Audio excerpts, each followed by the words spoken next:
गहलोत बुधवार को पाली के दौरे पर और आपको बता दें कि तूफान से हुए नुकसान को लेकर जिले के बाढ़ प्रभावित इलाकों का हवाई सर्वेक्षण करने के लिए पहुंचे थे।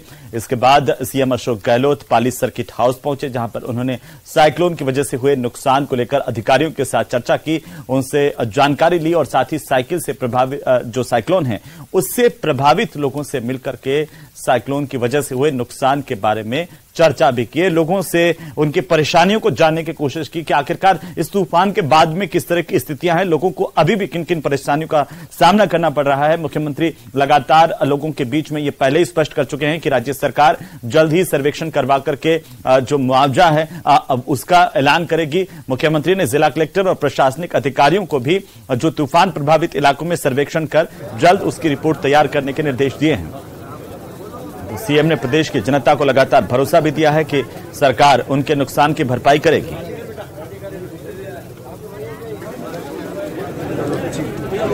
सब जगह तकलीफ तो हुई है। कच्चे मकान गिर गए, पक्के मकान क्षतिग्रस्त हो गए, सड़कें टूट गई, बेड़े बह गई, प्रॉब्लम तो हुई है, खंभे गिर गए, ठीक है ना, नुकसान हुआ है। पर सब जगह सर्वे का काम शुरू हो रहा है और कहीं तो रेस्क्यू इतना अच्छा काम किया। जालोर में कोई 60-70 लोगों को बचाया जो पानी में गिरे हुए थे और सैकड़ों लोगों को राहत दिलाई गई। वहाँ पर पाली में सुबह अभी मैंने 2 घंटे थे, देख रहा हूँ जो लोग हरे मिलने के लिए सभी लोग कह रहे थे कि प्रशासन नहीं होता, एक का SHO नहीं होता तो मैं नहीं बच पाता, आपके सामने खड़ा नहीं होता। ये अगर भावना है तो एक तरफ तो हमारे लोग तो लगे हुए हैं, कांग्रेस कार्यकर्ता लगे हुए हैं। पर मेडिकल कॉलेज में छात्र की संदिग्ध मौत के मामले को लेकर के गतिरोध बरकरार है। परिजनों ने पुलिस को हत्या की रिपोर्ट दी है। परिजनों ने शव उठाने से इनकार कर दिया। गिरफ्तारी नहीं होने तक शव नहीं उठाने की बात परिजनों की ओर से की गई है। परिजनों का आरोप है कि जब तक हत्यारों की गिरफ्तारी नहीं होती तब तक वे शव नहीं उठाएंगे। एसके अस्पताल में परिजनों ने धरना और प्रदर्शन शुरू कर दिया है और इस दौरान सीकर सांसद सुमेधानंद सरस्वती भी मौके पर पहुंचे हैं। तस्वीरें आपकी टीवी स्क्रीन पर। बीजेपी किसान मोर्चा के प्रदेशाध्यक्ष हरिराम रणवा भी धरना स्थल पर पहुंचे। कल सुबह हॉस्टल के पास बांसवाड़ा के MBBS स्टूडेंट का शव मिला था। शरीर पर कई चोट के निशान थे। ज्यादा जानकारी के साथ सहयोगी संदीप हुड्डा सीकर से हमारे सहयोगी जुड़ चुके हैं फोनलाइन पर। संदीप, क्या जानकारी है? लगातार अब छात्र की संदिग्ध मौत का मामला जो है वो तूल पकड़ रहा है। थी और उस वक्त भी पुलिस की तरफ से कहा गया था कि कुछ जो चोट के निशान हैं वो शरीर पर हैं और उसके बाद संदिग्ध मानते हुए पुलिस ने जो डेड बॉडी वहां मोर्चरी में रखवाई थी। और चूंकि छात्र जो है वो बांसवाड़ा का रहने वाला था तो वहां से आने में परिजनों को समय लगा, तो कल शाम तक जो परिजन सीकर पहुंचे उसके बाद जो पोस्टमार्टम की कार्रवाई थी वो नहीं हो पाई थी। तो आज सुबह जब पुलिस पोस्टमार्टम के लिए गई तो कुछ देर के परिजनों ने रिपोर्ट दी और उसके बाद जो शव उसको उठाने से इनकार कर दिया। उनका कहना है कि जब छात्र की हत्या की गई है तो जिन्होंने भी ये इस वारदात को अंजाम दिया है उनको गिरफ्तार किया जाए, इस मांग को लेकर के वहां पर एसके अस्पताल मोर्चरी के बाहर धरने पर बैठ गए। और उसके बाद धीरे धीरे जो भाजपा के नेता हैं, सांसद हैं, वो भी वहां पहुंचना शुरू हो गए और उनका ये कहना है कि जब तक जो मुलजिम है वो अरेस्ट नहीं होंगे तब तक जो ये डेड बॉडी है वो यहाँ से नहीं उठाई जाएगी। दूसरी एक जो मेडिकल कॉलेज का जो प्रबंधन है उसके खिलाफ भी कार्रवाई की मांग की जा रही है। उनका कहना है कि इतनी बड़ी घटना हुई कॉलेज के अंदर और उसके बाद भी प्रिंसिपल तक जो है उन्होंने मौके पर पहुंचना भी मुनासिब नहीं समझा। बिल्कुल संदीप, चलिए बहुत शुक्रिया तमाम जानकारी के लिए। नजर बनाए रखिए, लगातार अपडेट हम आपसे लेते रहेंगे। तो चलिए आगे बढ़ेंगे और इसी बीच जोधपुर से बड़ी खबर है, जहां पर पाली में दलित युवक अजय की हत्या के मामले को लेकर के MDM में लगातार 3 दिन से धरना दे रहे परिजन अब पानी की टंकी पर चढ़ गए हैं। पानी की टंकी पर चढ़कर दलित परिवार ने प्रदर्शन किया है। पीड़ित के मां और भाई पानी की टंकी पर चढ़े हैं और इस पूरे मामले में पुलिस पर कई आरोप लगाए हैं। शास्त्रीनगर थाना अधिकारी मौके पर पहुंचे, परिवार को समझाने की कोशिशें लगातार जारी है। परिजनों ने पुलिस पर कार्रवाई नहीं करने के आरोप लगाए हैं और इसी को लेकर के अब परिवार के लोग पीड़ित टंकी पर चढ़ करके प्रदर्शन कर रहे हैं। तस्वीरें देखिए, ये पूरे गोल घेरे में जो आप देख पा रहे हैं ये पीड़ित परिजन हैं जिन्होंने पुलिस पर कार्रवाई नहीं करने का आरोप लगाए हैं। एक दलित युवक की हत्या का यह पूरा मामला है और इस पूरे मामले के बाद परिजन इस बात से आहत हैं कि पुलिस ने इस पूरे मामले में कार्रवाई नहीं की। एमडीएम में लगातार 3 दिन से धरना दे रहे थे, लेकिन उनके साथ कोई बातचीत तक नहीं हुई और अब फिलहाल उन्हें अपनी बात सरकार तक, प्रशासन तक पहुंचाने के लिए, कार्रवाई करवाने के लिए इस तरह से टंकी पर चढ़ना पड़ रहा है। पानी की टंकी पर यह दलित परिवार चढ़ा हुआ है। शास्त्रीनगर थाने के अधिकारी मौके पर हैं। आपको बता दें कि परिजनों का यह आरोप है कि उनकी सुनवाई नहीं हो पा रही, उन्हें न्याय नहीं मिल पा रहा है। पुलिस पर मिलीभगत के भी आरोप लगाए जा रहे हैं और साथ ही परिजनों की ओर से कहा गया कि पुलिस कार्रवाई नहीं कर रही है इस पूरे मामले पर। तो पिछले 3 दिनों से लगातार एमडीएम में धरना दे रहे थे। ज्यादा जानकारी के साथ सहयोगी चंद्रशेखर हमारे संवाददाता जोधपुर से फोन लाइन पर हैं। चंद्रशेखर, आखिर क्या है ये पूरा मामला और अभी क्या अपडेट है आपके पास? देखिए, ये मामला जो है पाली जिले से जुड़ा है, जहां पर एक दलित परिवार के एक युवक के साथ मारपीट हुई थी, जिसके बाद वो घायल अवस्था में इसको मथुरादास माथुर अस्पताल लेकर आए थे, जहां पर जो घायल था अजय, उसकी जो है मौत हो गई थी। इसके बाद लगातार 3 दिन से जो दलित परिवार है वो धरना प्रदर्शन कर रहा था और आज जो मृतक की माता और भाई वो एक पानी की टंकी पर चढ़ गए और उसके बाद वो प्रदर्शन करने लगे। उनकी मांग ये है कि जल्द से जल्द जो है आरोपी है उनको पकड़ा जाए और मौके पर जो अगर बात करें तो शास्त्रीनगर थानाधिकारी जोगेंद्र सिंह और जो अन्य टीमें हैं रक्षा दल की वो पहुंची और उन्हें समझाइश के प्रयास लगातार जारी है। जी चलिए, बहुत शुक्रिया चंद्रशेखर तमाम जानकारी के लिए। जोधपुर से बड़ी खबर है, दलित परिवार पानी की टंकी पर चढ़ करके न्याय की गुहार लगा रहा है।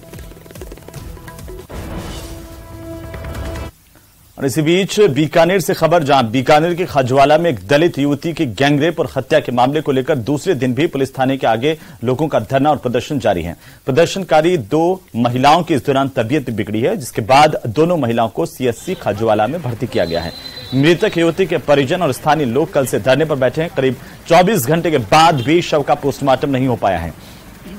परिजन और स्थानीय लोगों की मांग और इसी मांग पर ये अड़े हुए हैं कि 1 करोड़ की आर्थिक सहायता दी जाए, एक व्यक्ति को सरकारी नौकरी दी जाए। इस मामले की एसओजी से जांच करवाने की मांग परिजन कर रहे हैं।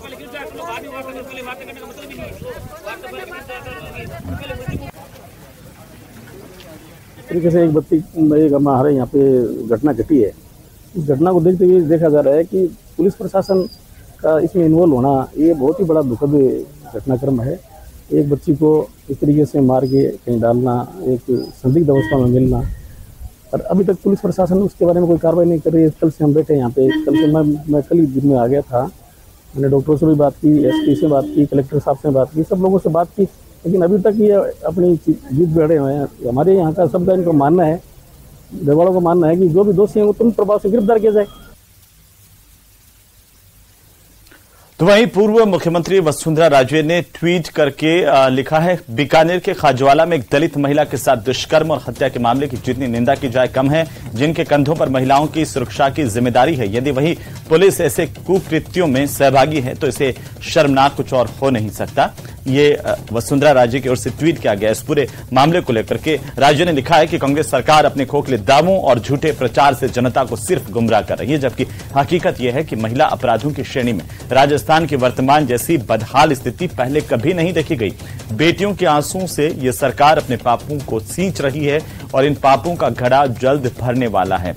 ये ट्वीट वसुंधरा राजे की तरफ से आया है। अब इस पूरे मामले को लेकर के भारतीय जनता पार्टी के नेता भी इलाके में सक्रिय हैं और लगातार यहां पर धरना और प्रदर्शन में शामिल हो रहे हैं। वहीं वसुंधरा राजे ने ट्वीट करके राज्य सरकार पर निशाना साधा है। तो वहीं खाजवाला में दलित महिला से दुष्कर्म और हत्या के मामले को लेकर के बीजेपी प्रदेशाध्यक्ष सीपी जोशी ने बड़ा बयान दिया। उन्होंने कहा कि रक्षक ही भक्षक बन गए हैं।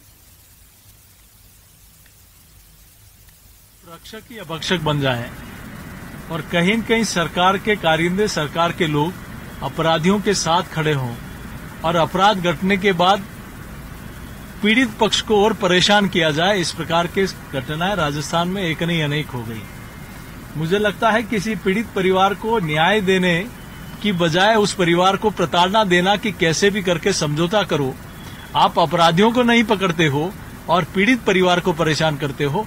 और दलित अत्याचार में और महिला और बच्चों के अत्याचार, उनके साथ दुराचार की घटनाएं राजस्थान में मैं सोचता हूं रिकॉर्ड तोड़ रहा है। तो क्या कर रही है सरकार?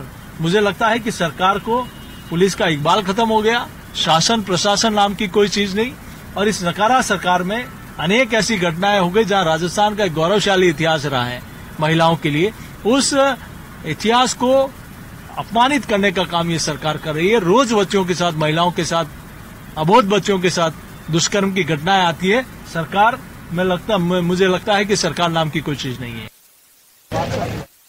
इसी खबर पर ज्यादा जानकारी के साथ बीकानेर से हमारे संवाददाता विक्रम जगरवाल फोन लाइन पर हैं। विक्रम, क्या जानकारी है इस पूरे मामले को लेकर के, क्योंकि लगातार गतिरोध बढ़ता जा रहा है, बीजेपी भी अब इस पूरे मामले पर राज्य सरकार पर हमलावर है। जी बिल्कुल, देखिए कल से इस मामले को लेकर गतिरोध बढ़ा हुआ है और रात भर जो है वो दलित समाज के लोग और जो स्थानीय लोग हैं उन्होंने भी थाने पर प्रदर्शन किया था और उसके बाद से आज सुबह से थाने के आगे प्रदर्शन का दौर जारी है और लगातार जो है वो पुलिस प्रशासन की तरफ से भी वार्ता की कोशिश की जा रही है, लेकिन वार्ताएं विफल होती जा रही है क्योंकि जिस तरीके से जो मांगे रखी गई है, ये 10 सूत्री मांगों को लेकर पूरा ये आंदोलन अब चल रहा है। लेकिन विक्रम, अब तक पुलिस ने क्या कार्रवाई की है इस पूरे मामले को लेकर के, और ये सवाल लगातार उठ रहे हैं कि आखिरकार कुछ पुलिसकर्मी इस पूरे मामले में संलिप्त रहे हैं। बिल्कुल, जो 2 पुलिसकर्मी हैं उन्हें नामजद भी किया गया है, जिसमें एक मनोज कांस्टेबल है और एक भागीरथ जो कांस्टेबल है। इसे जो FIR है उसमें दोनों नामजद हैं और इन दोनों को कल की जो है SP ने सस्पेंड कर दिया था और आज जो है वो IG खुद ओम प्रकाश जो है वो भी खाजूवाला पहुंच चुके हैं और उनके साथ जो है SP तेजस्विनी गौतम है, उन्होंने पहले IG ने पूरे पुलिस अधिकारियों से इस मामले की जानकारी ली और उसके बाद में जो प्रतिनिधि मंडल है उसके साथ भी वार्ता की है और समझाइश के प्रयास किए जा रहे हैं कि किसी तरह से जो ये बालिका है जिसका शव जो मोर्चरी में रखा हुआ है उसका पोस्टमार्टम करवाया जाए। लेकिन बिल्कुल विक्रम, चलिए बहुत शुक्रिया तमाम जानकारी के लिए। लगातार अपडेट हम आपसे लेते रहेंगे, बहरहाल नजर बनाए रखिए। चलिए आगे बढ़ेंगे और इसी बीच बाड़मेर से बड़ी खबर, जहां पर तालाब में डूबने से 2 की मौत हुई है। बकरियां चराने के लिए दोनों बच्चे गए थे और तालाब में डूबने से दोनों लड़कों की मौत हुई। बाड़मेर जिले में पानी में डूबने से ये 7वीं मौत है। दोनों शव बायतू अस्पताल की मोर्चरी में रखवाए गए हैं। बाड़मेर से बड़ी खबर, बकरियां चराने गए 2 लड़के तालाब में डूब गए, दोनों की मौत हुई है। लगातार पुलिस प्रशासन की ओर से, सरकार की ओर से अपील की जा रही है कि जब यहां पर भारी बारिश के बाद जो तालाब हैं, नदी नाले हैं, उनसे दूर रहें और अपने बच्चों को भी दूर रखें, लेकिन इसके बावजूद कहीं न कहीं लापरवाही जान पर भारी पड़ती नजर आ रही है। और यहां पर इस तालाब में 2 बच्चे उतरे थे और दोनों डूब गए। दरअसल भारी बारिश के बाद बाड़मेर में भी तालाब, नदी नाले पूरी तरह से उफान पर हैं, लबालब है पानी से, और ऐसे में ये एक और हादसा हुआ है। तालाब में डूबने से 2 बच्चों की मौत हुई है। बाड़मेर से इस वक्त की बड़ी खबर है। दोनों बच्चे जानकारी के मुताबिक इस इलाके में बकरियां चराने के लिए आए थे, लेकिन इसी दौरान इस तालाब में नहाने के लिए उतरे और डूब गए। तस्वीरें आपकी टीवी स्क्रीन पर है। बाड़मेर से ये बड़ी जानकारी है। जिले में पानी में डूबने से ये 7वीं मौत हुई है इसी तरह से, और दोनों शव बायतू अस्पताल की मोर्चरी में रखवाए गए हैं। ज्यादा जानकारी के साथ सहयोगी प्रेमदान हमारे साथ जुड़ चुके हैं। प्रेमदान, क्या अपडेट है इस पूरे मामले को लेकर के? 7वीं मौत पानी में डूबने से बाड़मेर में हुई है।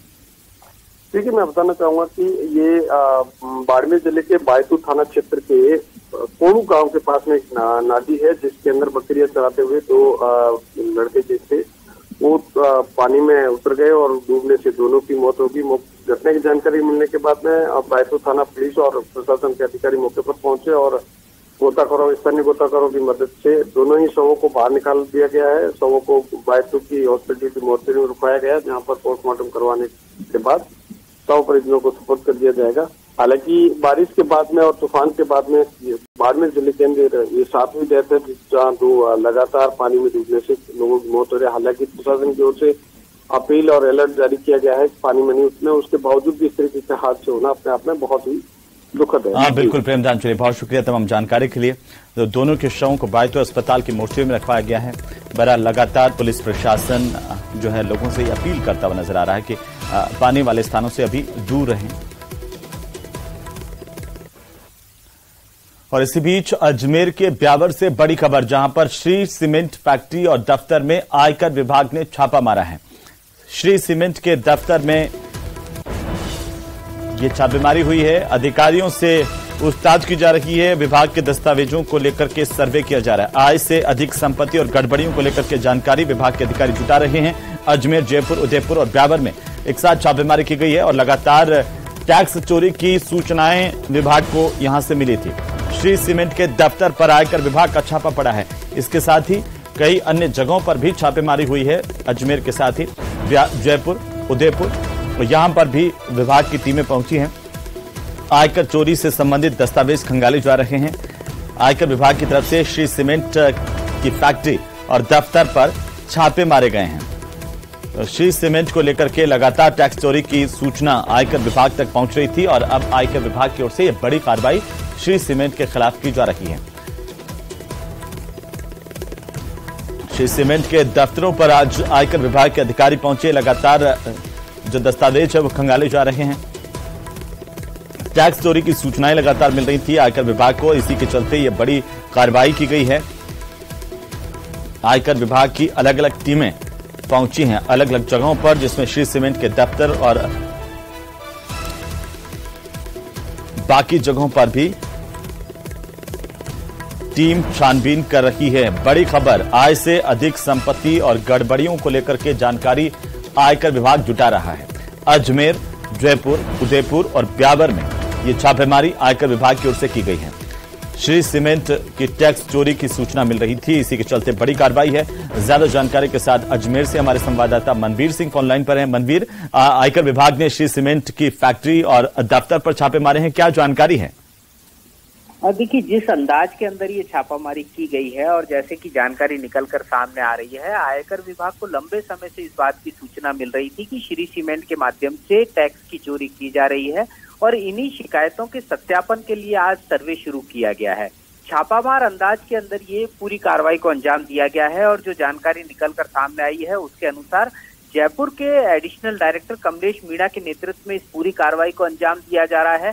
200 से अधिक जो आयकर विभाग के अधिकारी और कर्मचारी हैं उनकी टीमें बनाई गई हैं, जो न केवल ब्यावर श्री सीमेंट बल्कि इसके साथ में रास और उदयपुर जो अन्य स्थानों पर ठिकाने हैं, उन तमाम स्थानों पर एक साथ इस कार्रवाई को अंजाम दिया गया है। फिलहाल अभी तक ये निकल करके सामने नहीं आया है कि आखिर कितने की टैक्स चोरी पकड़ी गई है और या क्या कुछ निकल करके सामने आया है।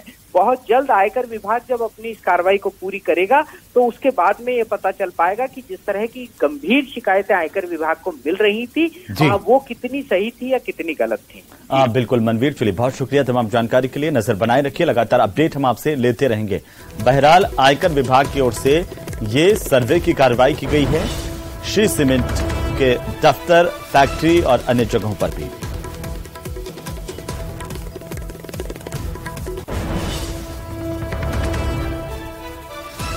तो चलिए आगे बढ़ेंगे और इसी बीच जालोर से बड़ी खबर, जहां पर मुख्यमंत्री अशोक गहलोत का बड़ा बयान सामने आया है। सीएम अशोक गहलोत ने कहा है कि हम हिंदुत्व को लेकर राजनीतिक एजेंडा नहीं बनने देंगे। गाय माता धर्म के नाम पर बीजेपी वोटों की राजनीति करती है, ये मुख्यमंत्री ने कहा है। सीएम अशोक गहलोत ने कहा कि क्या हम हिंदू नहीं हैं क्या? हमने गायों के लिए उपचार निःशुल्क शुरू किया, गौशालाओं को अनुदान दिया। सीएम ने कहा कि भारतीय जनता पार्टी वोटों की राजनीति करती है। क्या कुछ कहा है, बयान सुनिए। तमाम और उनका इलाज फ्री हो रहा है राजस्थान के अंदर। उनका इलाज मैंने पिछले टर्म के ही दवाई अगर मनुष्य को फ्री करी थी तो हमने पशुओं के लिए दवाई फ्री करी राजस्थान के अंदर। सब काम हम कर रहे हैं, फिर भी हम गाय माता के नाम पे वोट की बात नहीं करते। ये लोग उसके नाम पे वोट की बात करेंगे, धर्म के नाम पे वोट की बात करें, तो क्या हम लोग हिंदू नहीं है क्या? हमारी आस्था उनसे ज्यादा है हिंदुओं के अंदर। राजस्थान में सभी धर्म, सभी जाति, सभी वर्ग मिलके राजनीति करेंगे, लोकतंत्र को मजबूत करेंगे और वोटों के अधिकार को सुरक्षित रखवाएंगे हम लोग। इसलिए आज इनके जो कारनामे हैं, कारनामे में शब्द जो है सोच समझ के काम ले रहा हूँ मैं। आप जानते हो मैं हर शब्द को सोच समझ काम लेने की कोशिश करता हूँ। इनके कारनामे जो है धर्म के नाम पे राजनीति करने के, गाय माता के नाम पे राजनीति करने के, वो सब खत्म हो रहे हैं।